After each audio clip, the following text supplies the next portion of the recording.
हाइना के लिए बच्चे पैदा करना किसी दर्दनाक सजा से कम नहीं है, क्योंकि हाइना के 60% से ज्यादा बच्चे जन्म लेते ही मर जाते हैं। 18% तक पहली बार मां बनने वाली मादाएं हाइना खुद मर जाती हैं, और जो बच्चे जिंदा पैदा होते हैं वो जन्म के कुछ ही मिनटों में अपने ही भाई बहन को मारने लगते हैं। दूसरी ओर हाइना की प्रजनन प्रक्रिया को सभी जानवरों में सबसे खतरनाक और विचित्र क्यों माना जाता है, और गलती से भी अगर 3 बच्चे पैदा होते हैं तब मादा हाइना उसके साथ क्या करती है। तो चलिए जानते हैं हाइना की उस दर्दनाक कहानी जिसके बारे में सुनकर आप कांप जाएंगे। सबसे पहले समझिए हाइना की सोसाइटी कैसी है, क्योंकि बिना ये समझे आगे की कहानी समझ नहीं आएगी। हाइना की दुनिया पूरी तरह मादाओं के कब्जे में है। शेर में नर राजा है, लेकिन हाइना में मादा बॉस है।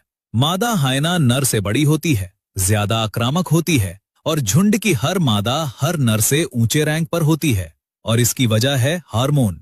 मादा हाइना के शरीर में टेस्टोस्टेरोन का लेवल नर से 3 गुना ज्यादा होता है। यही हार्मोन उसे ताकतवर, आक्रामक और डोमिनेंट बनाता है। लेकिन इसी हार्मोन ने उसके शरीर के साथ कुछ ऐसा किया है जो पूरी जानवरों की दुनिया में किसी और के साथ नहीं हुआ। मादा हाइना का प्रजनन अंग बाहर से देखने पर बिल्कुल नर जैसा दिखता है। साइंटिस्ट इसे स्यूडोपीनस कहते हैं। ये असल में उसकी बड़ी हुई क्लिटोरिस है, जो टेस्टोस्टेरोन की वजह से नर के अंग जितनी बड़ी हो गई है। और हैरानी की बात ये कि मादा इसी अंग से बच्चों को जन्म भी देती है। अब जरा सोचिए, 1 इंच चौड़ी नली से 1.5 किलो का बच्चा बाहर आएगा तो क्या होगा। यही हाइना की जिंदगी की सबसे बड़ी त्रासदी है। अब जानते हैं हाइना की प्रजनन की कहानी। ज्यादातर जानवरों में नर डोमिनेंट होता है, नर मादा को फोर्स कर सकता है, लेकिन हाइना में मादा की मर्जी के बिना कुछ हो ही नहीं सकता। ये नेचर का सबसे परफेक्ट कंसेंट सिस्टम है, और इसीलिए नर हाइना को मादा के सामने कई दिनों तक, कभी कभी हफ्तों तक विनम्र रहना पड़ता है। वो मादा के आगे झुकता है, धीरे से पास आता है। कोई आक्रामकता नहीं, कोई जोर जबरदस्ती नहीं। अगर जरा सी भी जल्दबाजी की या मादा को तकलीफ हुई तो मादा उसे काट खाएगी। सिर्फ वही नर कामयाब होता है जो सबसे ज्यादा धैर्यवान, शांत और विनम्र हो। मतलब हाइना की दुनिया में ताकतवर नर नहीं, जेंटल नर जीतता है। ये बाकी जानवरों से बिल्कुल उल्टा है।